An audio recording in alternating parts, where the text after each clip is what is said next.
हमारा टेम्परेचर। तो ये जो नेमोनिक है इससे आप इजीली आप इस सब लॉ को आप याद रख सकते हो। तो इसके बाद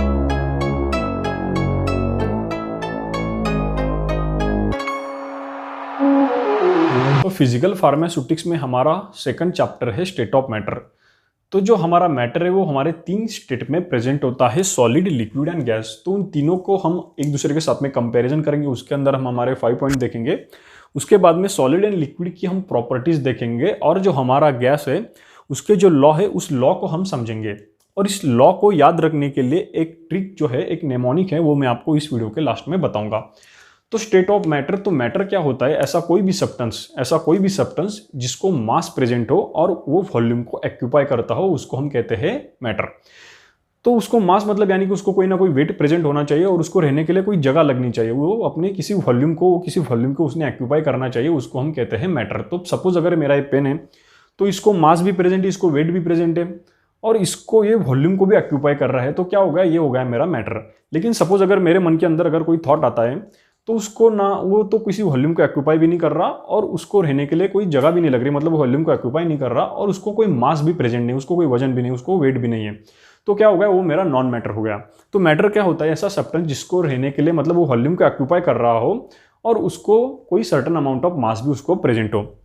तो जो हमारा मैटर, स्टेट ऑफ मैटर, तो हमारा जो मैटर है वो मैटर हमारे 3 स्टेट में, बेसिकली वो हमारे 3 स्टेट में प्रेजेंट करता है, सॉलिड, लिक्विड एंड गैसेस। मतलब इस सब्सटेंस जो है हमारे इस यूनिवर्स में जो भी हमारे सब्सटेंस है वो इन 3 स्टेट में हमारे रहते हैं, सॉलिड, लिक्विड एंड गैस। इन तीनों के अलावा और हमारी 2 स्टेट होती है, जो होती है हमारी प्लाज्मा एंड हमारी, देखो हमारी प्लाज्मा एंड जो हमारी 5th स्टेज है वो है हमारी BEC यानी बोस आइंस्टाइन कंडेंस्ड स्टेट।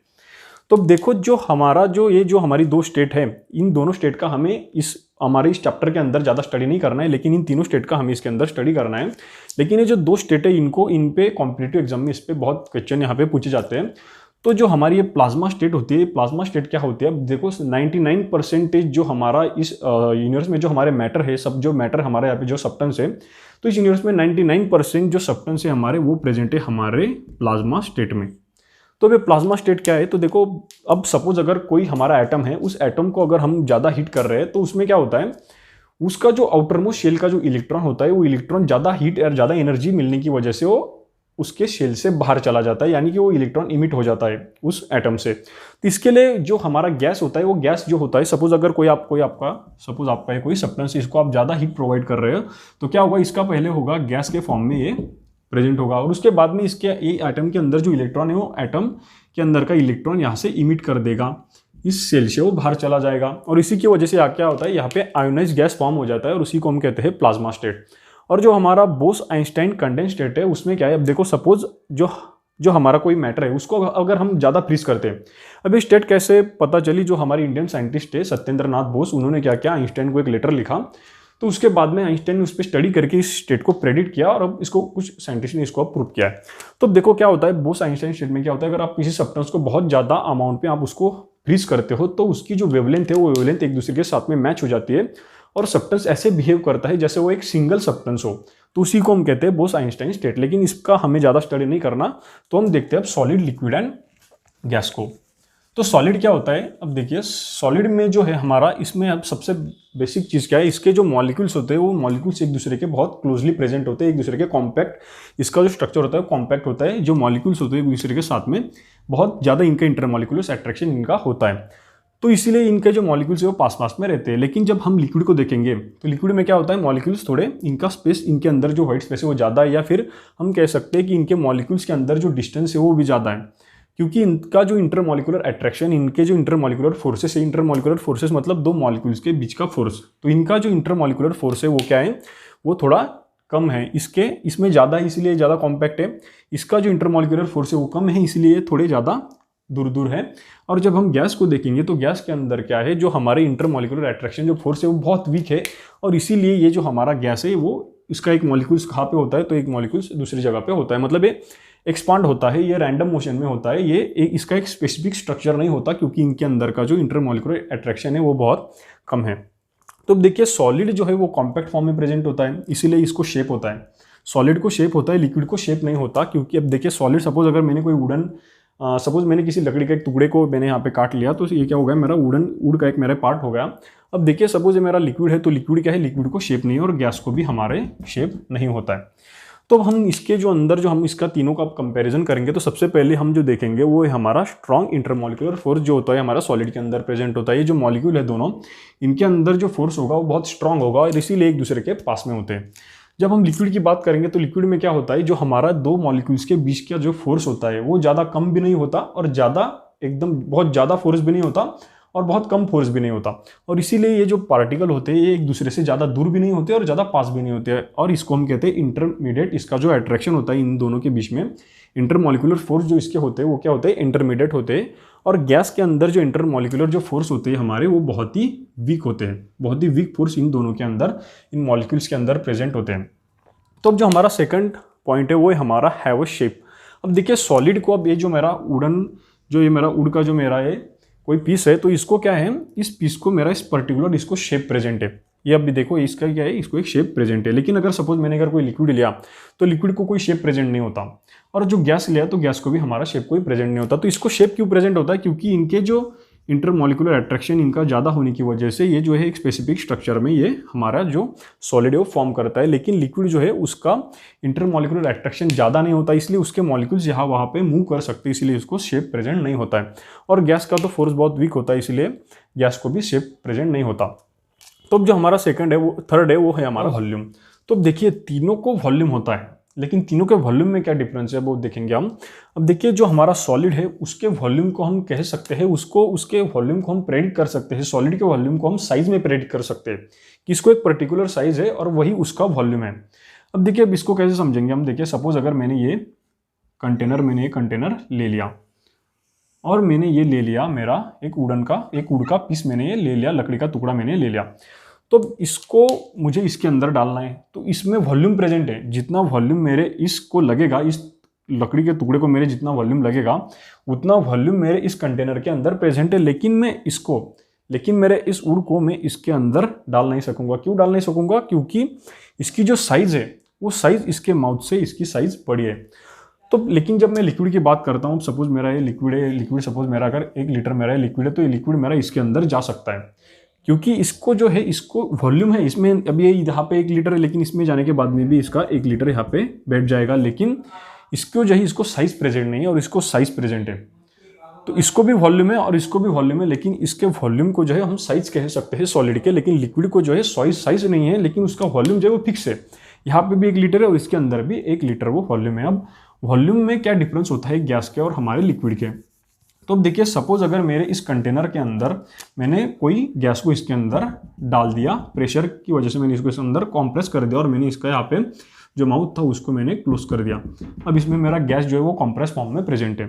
तो अब लिक्विड का जो बाहर 1 लीटर था इसके अंदर भी 1 लीटर वॉल्यूम इसने ऑक्यूपाई कर लिया। लेकिन गैस का क्या होगा, अब देखो गैस का इसके अंदर मैंने कॉम्प्रेस करके मैंने इसके अंदर गैस को डाला हुआ है, और जैसे मैं इसका माउथ यहाँ से ओपन करूंगा तो क्या हो जाएगा, मेरा जो गैस है वो यहाँ से एक्सपांड हो जाएगा, बाहर चला जाएगा। तो पहले क्या था, पहले मेरे गैस को सिर्फ इतना वॉल्यूम लगा था और अब मेरे गैस को बहुत ज़्यादा वॉल्यूम लग गया, इसीलिए जो मेरा गैस का वॉल्यूम है वो फिक्स नहीं है। तो देखिए जो हमारा वॉल्यूम है सॉलिड का हम उसको साइज में प्रेडिक्ट कर सकते हैं। लिक्विड का जो वॉल्यूम है वो हमारा फिक्स होता है, बाहर भी 1 लीटर और इसके अंदर भी 1 लीटर था। और जो हमारा गैस है उसका वॉल्यूम जो है वो फिक्स नहीं है, क्योंकि वो चेंज होते रहता है। जैसे हम उसको अगर कॉम्पैक्ट कर दिया तो उसको कम वॉल्यूम लगेगा, और उसको अगर हमने एक्सपांड कर दिया तो उसको ज़्यादा वॉल्यूम वहाँ पे लगता है। इसलिए जो हमारा वॉल्यूम है वो इन तीनों के अंदर वॉल्यूम के लिए कोई ना कोई डिफरेंस प्रेजेंट है। तो अब जो हमारा 4th पॉइंट है वो है हमारा इन कॉम्प्रेसिबिलिटी। अब देखिए सपोज मेरा जो सॉलिड, ये हमारा 4th पॉइंट है कॉम्प्रेसिबिलिटी। अब देखिए सपोज अगर मेरा जो सॉलिड है उसको हम कॉम्प्रेस नहीं कर सकते। क्यों कॉम्प्रेस नहीं कर सकते, क्योंकि इसके अंदर जो वाइट स्पेस है वो बहुत कम होता है। देखिए इसके अंदर जो वाइट स्पेस है वो बहुत कम वाइट स्पेस इसके अंदर प्रेजेंट होता है, इसीलिए हम इसको कॉम्प्रेस नहीं कर सकते। अब कोई सॉलिड ऐसे होते हैं जिनको हम कॉम्प्रेस कर सकते हैं। अब देखिए सपोज अगर हम स्पंज की बात करें तो स्पंज को हम कॉम्प्रेस कर सकते हैं, क्योंकि उसके अंदर जो वाइट स्पेस है वो वाइट स्पेस बहुत ज़्यादा होता है। लेकिन हम उसके जो एटम्स होते हैं, उसके स्ट्रक्चर के अंदर जो एटम्स होते हैं, उन दोनों एटम्स के बीच में जो डिस्टेंस होता है स्ट्रक्चर के एटम्स का डिस्टेंस हम कम नहीं कर सकते। लेकिन उसको अगर व्हाइट स्पेस ज़्यादा है तो ऐसे कुछ सॉलिड जिसको हम स्पेस कर सकते हैं। लेकिन ज़्यादातर सॉलिड जो है वो इनकॉम्प्रेसिबल होते हैं, उसको हम कॉम्प्रेस नहीं कर सकते। और जब हम लिक्विड की बात करते हैं तो लिक्विड में भी व्हाइट स्पेस प्रेजेंट होता है, लेकिन हम लिक्विड को भी कॉम्प्रेस नहीं कर सकते। अब हमने ऐसा कभी देखा नहीं है कि मेरा पहले इतना पानी था और उसके ऊपर मैंने प्रेशर लगाया तो वो इतना हो गया, ऐसा कभी होता नहीं है। मतलब हम लिक्विड को भी कभी कॉम्प्रेस नहीं कर सकते क्योंकि इनके अंदर भी व्हाइट स्पेस प्रेजेंट होता है, लेकिन ये मॉलिक्यूल जो है वो एक दूसरे के टच में होते हैं, उसको ज़्यादा हम कॉम्प्रेस नहीं कर सकते। लेकिन जो गैस की अगर हम बात करें तो गैस का क्या होता है, एक मॉलिक्यूल यहाँ पे, दूसरा मॉलिक्यूल यहाँ पे, तीसरा मॉलिक्यूल यहाँ पे, वो उनके अंदर जो व्हाइट स्पेस होता है वो बहुत ज़्यादा होता है, इसीलिए हम क्या है, हम गैस को इजीली कॉम्प्रेस कर सकते हैं। अब जो हमारा एलपीजी सिलेंडर होता है हमारे किचन में, उसको हम कॉम्प्रेस करके ही उसको हम पैक करते हैं गैस को। तो अब जो हमारा जो लास्ट पॉइंट है वो है हमारा फ्लो। तो अब देखिए फ्लो में क्या है, अब जो हमारा सॉलिड है वो इजीली फ्लो नहीं कर सकता। क्यों फ्लो नहीं कर सकता? क्योंकि सपोज अगर इसकी जो सॉलिड में जो पार्टिकल होते हैं उसकी जो पोजीशन होती है वो फिक्स होती है। अब देखिए सपोज अगर मेरा यहाँ पे मेरा ये पार्टिकल है, तो ये पार्टिकल यहाँ से यहाँ पे मूव नहीं कर सकता। ये मेरा जो यहाँ का पार्टिकल है यहाँ से यहाँ पे मूव नहीं कर सकता। तो इनकी जो पोजीशन होती है सॉलिड के अंदर, जो पार्टिकल होते हैं उनकी पोजीशन क्या है, उनकी पोजीशन फिक्स होती है। और जो हमारा लिक्विड है वो, अब देखिए सपोज अगर आपका सपोज अगर ये आपका लिक्विड है, तो इसके अंदर क्या है, अगर आपके कुछ मॉलिक्यूल्स यहाँ पे प्रेजेंट है तो वो मॉलिक्यूल्स नीचे आ सकते हैं, नीचे के मॉलिक्यूल्स ऊपर जा सकते हैं। तो इसके अंदर क्या है, इसके अंदर जो मॉलिक्यूल्स की जो पोजीशन है वो चेंज होती रहती है, लेकिन सॉलिड के अंदर मॉलिक्यूल्स की पोजीशन चेंज नहीं होती, सॉलिड उसके एटम्स की पोजीशन चेंज नहीं होती। तो जो हमारा सॉलिड है उसके जो एटम्स होते हैं उनके एटम्स की पोजीशन चेंज नहीं होती, और इसीलिए जो हमारा सॉलिड है उसका फ्लो बहुत कम होता है। रिजिडिटी की वजह से भी इसका फ्लो कम होता है। तो अब जो हमारा लिक्विड है वो लिक्विड क्या है, एक दूसरे के लेयर फॉर्म में वो स्लाइड कर सकता है, इसलिए हम जो कहते हैं लिक्विड को फ्लोएबिलिटी होती है। फ्लोएबिलिटी मतलब यहाँ से वहाँ जाना और डिस्टेंस ट्रैवल करना, इसको हम कह सकते हैं फ्लो। तो जो हमारा लिक्विड उसके पास जो हमारी फ्लोएबिलिटी प्रेजेंट होती है, और गैस भी हमारा इजीली फ्लोएबल होता है। गैस इजीली फ्लो कर सकता है, लिक्विड भी इजीली फ्लो कर सकता है, लेकिन हमारा सॉलिड इजीली फ्लो नहीं कर सकता क्योंकि उसके एटम्स जो है वो अपनी पोजीशन भी चेंज नहीं कर सकते, और सॉलिड के पास एक रिजिडिटी प्रेजेंट होती है। तो उसके बाद हम देखेंगे properties and characteristics of solid. तो सॉलिड जो है, अब यही सब चीज़ें इसमें आएंगी। तो सॉलिड को एक डेफिनेट शेप होता है। अब हमने देखा कि सॉलिड को शेप क्यों होता है, जबकि इसके शेप का क्या है, सपोज अगर मेरा ये जो पार्टिकल है, अगर ये पार्टिकल यहाँ से यहाँ पे मूव नहीं कर सकते, तो इसको जो पहले मैंने इसको एक शेप दे दिया तो इसी शेप में रहेगा। क्यों रहेगा? क्योंकि इसके पार्टिकल पोजीशन चेंज नहीं कर सकते, ये यहाँ से वहाँ पे मूव ही नहीं कर सकते, ये फ्लो ही नहीं दिखा सकते। तो फिर क्या होगा, इसका जो शेप है वो पर्टिकुलर शेप में ही वो रहेगा। और जो हमारा लिक्विड है वो लिक्विड शेप उसका चेंज होते रहता है, क्योंकि उसके मॉलिक्यूल्स भी अपनी पोजीशन को चेंज कर सकते हैं। और गैस को तो शेप होता ही नहीं है। अब हमने ऐसा कभी देखा ही नहीं है कि कोई गैस उड़ रहा है यहाँ पे, ऐसा कोई शेप फॉर्म करके गैस यहाँ पे उड़ रहा है, हमने ऐसा कभी देखा नहीं है। तो गैस को क्या है, शेप प्रेजेंट नहीं होता, लिक्विड को भी प्रेजेंट होता है, लेकिन सॉलिड की ये प्रॉपर्टी है, सॉलिड को शेप प्रेजेंट, एक डिफाइंड शेप एक उसको प्रेजेंट होता है। तो रिजिडिटी मतलब उसकी कठिनाई। अब देखिए रिजिडिटी क्यों होती है उसको, क्योंकि उसके अंदर का इंटरमॉलिक्यूलर अट्रैक्शन बहुत स्ट्रांग होता है, इसीलिए हम सॉलिड को इजीली ब्रेक भी नहीं कर सकते। लेकिन लिक्विड को अगर हम देखें तो लिक्विड के अंदर हम इजीली अपनी उंगली डाल सकते हैं, उससे बाहर निकल सकते हैं, क्योंकि लिक्विड जो है, लिक्विड को रिजिडिटी प्रेजेंट नहीं है, लेकिन सॉलिड को हमारी रिजिडिटी प्रेजेंट होती है। अब गैस को भी रिजिडिटी प्रेजेंट नहीं है।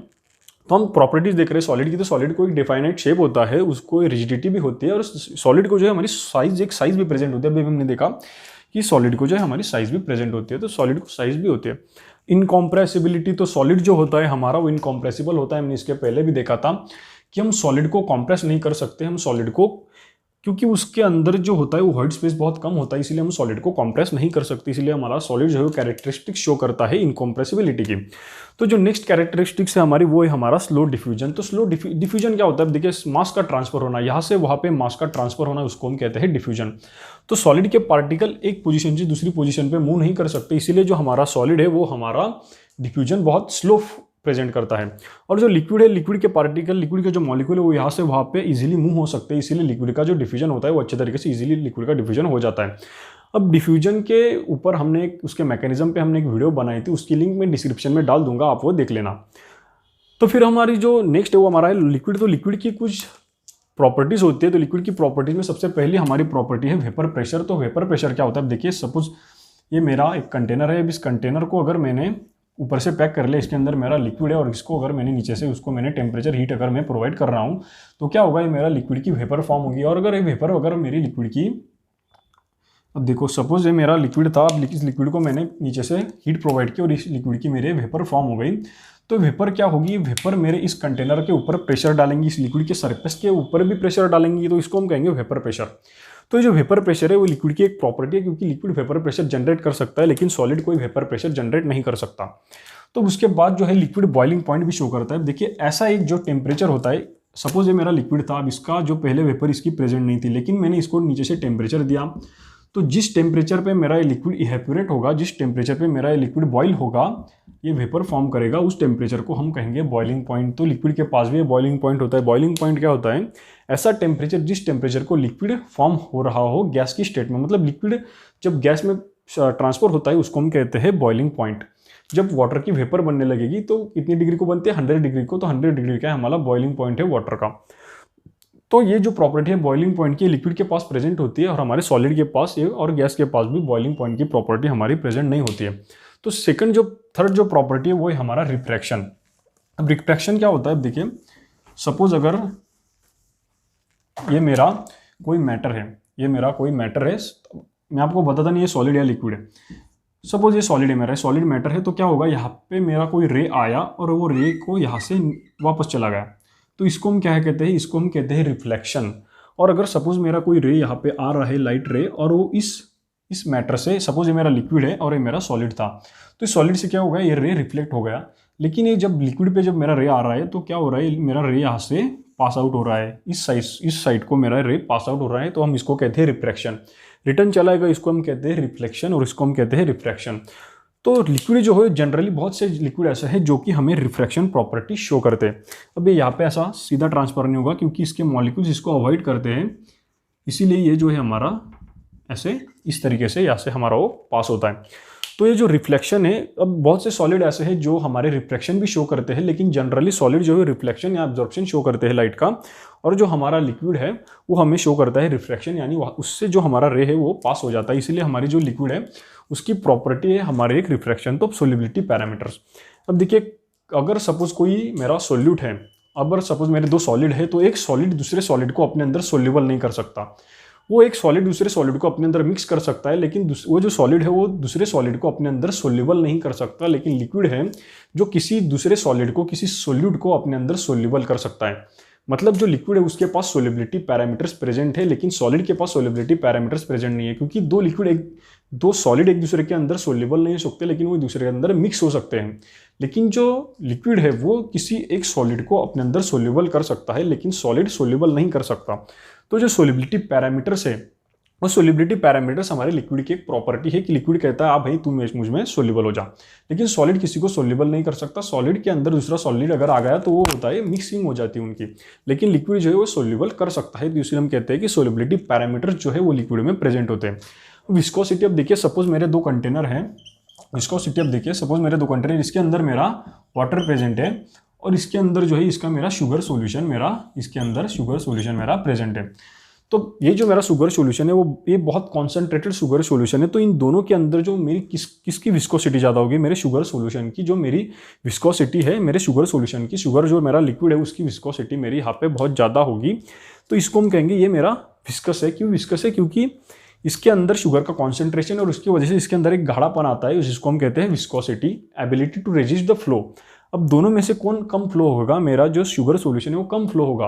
क्यों? क्योंकि उसकी विस्कोसिटी ज़्यादा है, तो इसको हम कहते हैं विस्कोसिटी। तो जो विस्कोसिटी है ये हमारे लिक्विड के पास ये विस्कोसिटी की प्रॉपर्टी प्रेजेंट होती है, लेकिन सॉलिड के पास विस्कोसिटी की प्रॉपर्टी प्रेजेंट नहीं होती, क्योंकि सॉलिड फ्लो ही नहीं हो सकता। अच्छे तरीके से फ्लो होता है लेकिन ईजिली फ्लो नहीं हो सकता।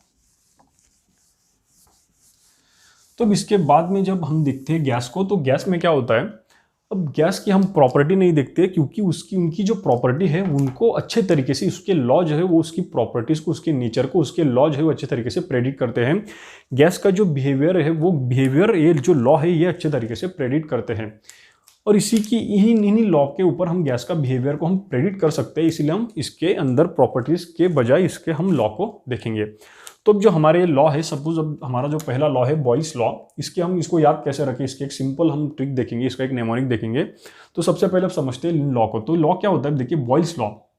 अब बॉयल्स लॉ ने हमें क्या बताया, अब देखिए यहाँ पे क्या, ये मेरा इन्वर्सली प्रोपोर्शनल है, ऊपर 1 आ गया, इसका मतलब है इन्वर्सली प्रोपोर्शनल है। तो इन्वर्सली प्रोपोर्शनल का मतलब क्या होता है कि अगर ये मेरा बढ़ रहा है तो ये मेरा कम होगा। पी क्या है, पी है मेरा प्रेशर, और जो वी है मेरा, वो वी होता है मेरा वॉल्यूम।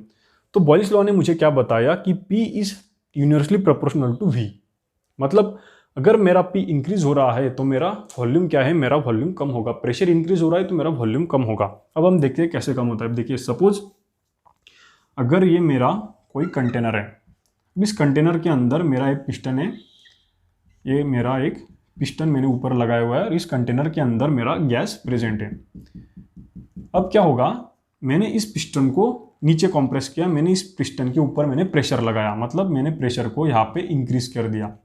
प्रेशर को मैंने इंक्रीज कर दिया, क्यों? क्योंकि मैं प्रेशर लगा रहा हूँ ऊपर से। तो क्या होगा, मेरा ये जो गैस है वो गैस के अंदर की व्हाइट स्पेस कम हो जाएगी, क्योंकि मैं ऊपर से प्रेशर लगा रहा हूँ और वो गैस जो है वो कम वॉल्यूम में फॉर्म हो जाएगा। आप देखिए सपोज मेरा पिस्टन को मैंने ऊपर से प्रेशर लगाया तो मेरा पिस्टन जो है वो मेरा पिस्टन नीचे आ गया और मेरा गैस यहाँ पे कंप्रेस हो गया। तो अभी हमें यहाँ पे क्या पता चला, यहाँ पे मेरा जो वॉल्यूम था वो ज़्यादा था और यहाँ पे मेरा जो वॉल्यूम है, जितनी जगह मेरे गैस ने ली है वो क्या है, कम ली है। पहले कितनी ज़्यादा ली थी। मतलब मेरा वॉल्यूम अगर कम हो रहा है, कब कम हो रहा है, जब मैं अपने प्रेशर को बढ़ा रहा हूँ। तो इससे मुझे पता चला कि जो मेरा प्रेशर है वो मेरा इनवर्सली प्रोपोर्शनल है मेरे वॉल्यूम से। तो ये हमें बताया हमारे बॉयल्स लॉ ने। अब हम देखेंगे इसके बाद में चार्ल्स लॉ को। तो चार्ल्स लॉ हमें क्या बताता है? चार्ल्स लॉ हमें बताता है temperature is directly proportional to volume. इसका मतलब अगर हम टेम्परेचर को इंक्रीज करते हैं तो हमारा वॉल्यूम जो है वो वॉल्यूम भी हमारा इंक्रीज होता है। देखिए सपोज ये मेरा पहला फर्स्ट कंटेनर है, इसको भी मैंने एक पिस्टन लगाया है और इसके अंदर मेरे गैस के मॉलिक्यूल्स प्रेजेंट है। अब ये जो मेरे गैस है, देखिए सपोज ये मेरा यहाँ पे मेरा एक पिस्टन है और इसके अंदर में मेरे गैस के मॉलिक्यूल प्रेजेंट है, लेकिन मैं इस पिस्टन को ऊपर से कोई प्रेशर नहीं लगा रहा।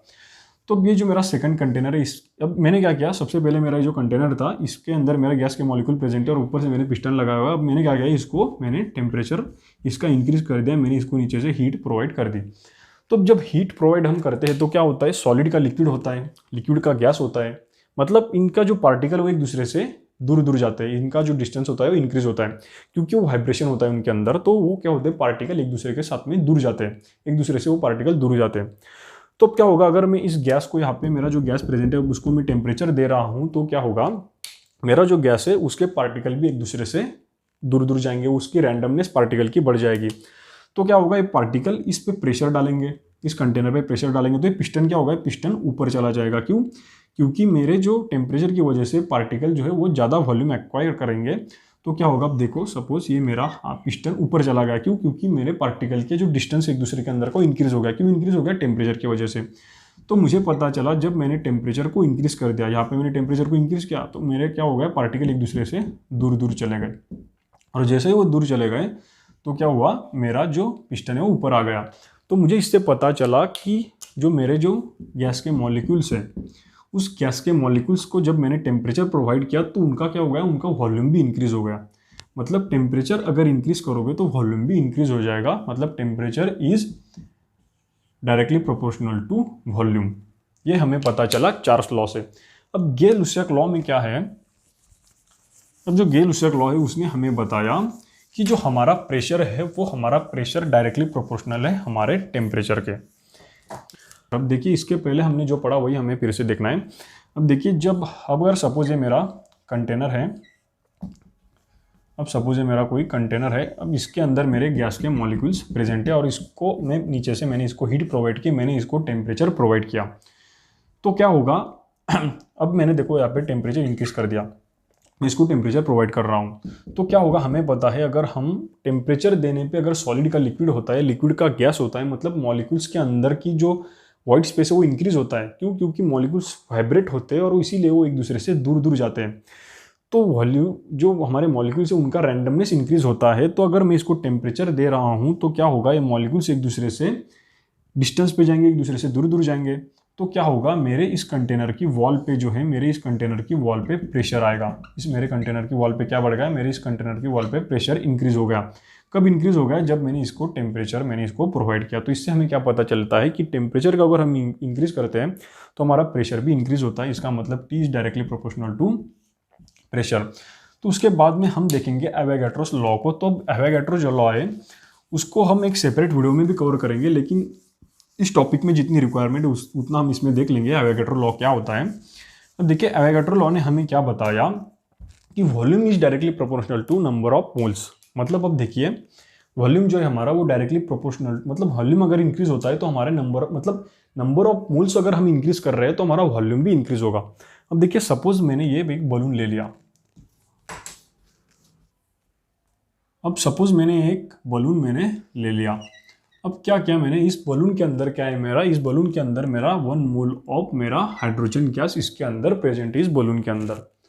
अब मैंने क्या किया, इसके अंदर मैंने ऐड किया 1 मोल ऑफ क्लोरीन गैस को। तो अब देखो सबसे पहले मेरा कितना था, मेरा 1 मोल ऑफ हाइड्रोजन गैस इस बलून के अंदर प्रेजेंट था। अब इस बलून की साइज को आप देखिए, अब इसके अंदर मैंने क्या किया, 1 मोल ऑफ क्लोरीन गैस मैंने इसके अंदर ऐड कर दिया, तो मेरे बलून की जो साइज है वो मेरे बलून की साइज इंक्रीज हो गई। तो अब इससे हमें क्या पता चला, अगर हम नंबर ऑफ मोल्स इंक्रीज करते हैं, अब इसके अंदर मेरा HCl जो मेरा गैस है वो प्रेजेंट होगा। अब इससे मुझे क्या पता चला, अगर हम हमारे नंबर ऑफ मोल्स को अगर इंक्रीज कर रहे हैं तो हमारे वॉल्यूम क्या हुआ, पहले हमारा बलून छोटा था, उसके बाद में हमारा बलून बड़ा हो गया। इससे हमें पता चलता है कि अगर हम नंबर ऑफ मोल्स इंक्रीज करते हैं तो हमारा वॉल्यूम भी इंक्रीज होता है। इसका मतलब number of moles is directly proportional to volume, मतलब जो हमारा वॉल्यूम है वो भी हमारा directly proportional to number of moles है। तो ये हमें पता चलता है एवोगाड्रोस लॉ से। तो इन जो हमारे ये जो तीनों लॉ है, ये जो हमारे चारों लॉ है, इन 4 लॉ से हमें एक इक्वेशन मिला जिसको हम कहते हैं आइडियल गैस इक्वेशन।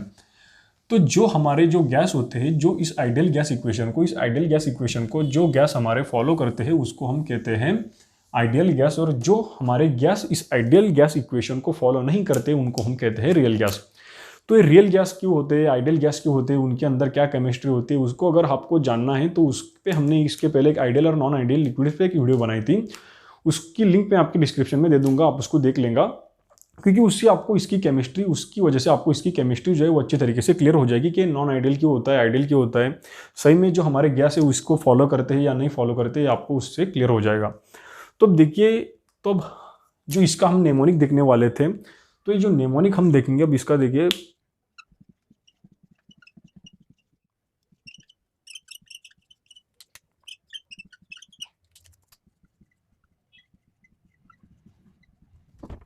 तो अब देखिए ये जो नेमोनिक हमारा एक गैस के सभी लॉस के लिए हमारा नेमोनिक, अब देखिए इसको हम कैसे देखेंगे। अब देखिए ये जो हमारा बी है, ये हमारा बी से आता है हमारा बॉयल्स लॉ। आप किसी होटल में गए और आपने वहाँ पे आपको ऑर्डर देनी है, तो आपने ये ऑर्डर दी कि बाप के लिए कोट का, आपके घर में आपकी बहन भी है उसके लिए, चारू के लिए आपको तीखा वेज चाहिए, और जो गाय है आपके घर में उसके लिए आपको तीखा पाव चाहिए, या फिर आप इसको कह सकते हैं पनीर टिक्का, आप इसको कह सकते हैं कि गाय के लिए आपको पनीर टिक्का चाहिए, और जो आपका जो भाई है आपका अविनाश उसके लिए आपको चाहिए वेज नूडल्स। तो अब इससे कैसे आएगा, देखिए अब जो आपका ये जो बी है इससे आएगा आपका बॉयल्स लॉ, बा से आपका आएगा बॉयल्स लॉ। उसके बाद में जो आपका ये आपका पी है, बाप के बाद का आपका जो पी है उससे आएगा आपका प्रेशर। अब इससे आ गया आपका बॉयल्स लॉ, राइट। तो अब इसके आके आपका जो पी है उससे आएगा आपका प्रेशर, और डायरेक्टली प्रोपोर्शनल क्या है आपका एक चाहिए, तो एक जो आएगा आपका ऊपर और इसके नीचे आपका आएगा वी वोडका से। तो अब क्या है, बाप के लिए बी, पी के लिए अपना प्रेशर, एक के लिए अपना एक, और अपना वी के लिए अपना वोडका। तो इसके बाद में आप देखेंगे कि चारों से, चार से आएगा आपका चार्ल्स लॉ, चार से आएगा आपका चारों से आपका आएगा चार्ल्स लॉ। तो इसके लिए जो है तीखा वेज, इसका मतलब आपका यहाँ पे आएगा टी, और T directly proportional to V, ये आ गया आपका T directly proportional to V, किसके लिए आपका चार्ल्स लॉ के लिए। अब उसके बाद में जो आपका गाय के लिए आपको क्या चाहिए, पनीर टिक्का चाहिए। तो देखो आपकी जो गाय है उससे आएगा आपका गेल-लुसाक लॉ। अब यहाँ गाय से आपका आएगा गेल-लुसाक लॉ, पनीर से आपका आएगा प्रेशर, राइट, प्रेशर, और टिक्का से आपका आएगा टी यानी आपका टेम्परेचर। तो जो आपका उसके बाद में जो है एवोगाड्रोस लॉ, तो उसके लिए आएगा अविनाश जो आपका भाई है उसको क्या चाहिए, उसको चाहिए वेज नूडल्स, तो अविनाश से आएगा आपका एवोगाड्रोस लॉ। और फिर जो आपका जो वेज है उससे आएगा आपका वॉल्यूम वी, और फिर जो आपका नूडल्स है उससे आएगा आपका नंबर ऑफ मोल्स। तो इसके बाद में जो हमारा आइडियल गैस इक्वेशन है उसको हम कैसे याद रखेंगे। तो आपका कोई फ्रेंड आप उसको कह रहे हो कि ये इस सबको आप रट्टा मार, तो उसका नाम क्या है, पवन। तो आप कहते हो पी मतलब हमारा pressure, V is equal to NRT। तो आपने क्या किया, P is equal to pressure, V is equal to volume, N मतलब अपना नंबर ऑफ मोल्स, R मतलब होता है हमारा जो हमारा कांस्टेंट है वो होता है हमारा R, और T जो है वो है हमारा टेम्परेचर। तो हमने इस पे भी एक नेमोनिक बना लिया, वो है हमारा प व न रट्टा मार। पी से पवन की आपका जो पी है वो प है उससे आता है आपका पी प्रेशर, जो व है उससे आता है हमारा वी यानी कि हमारा वॉल्यूम, न से आता है हमारा नंबर ऑफ मोल्स, र से आता है हमारा आर जो है हमारा कांस्टेंट, और टी से आता है टा से आता है हमारा टी जो है हमारा टेम्परेचर। तो ये जो नेमोनिक है इससे आप इजीली आप इस सब लॉ को आप याद रख सकते हो।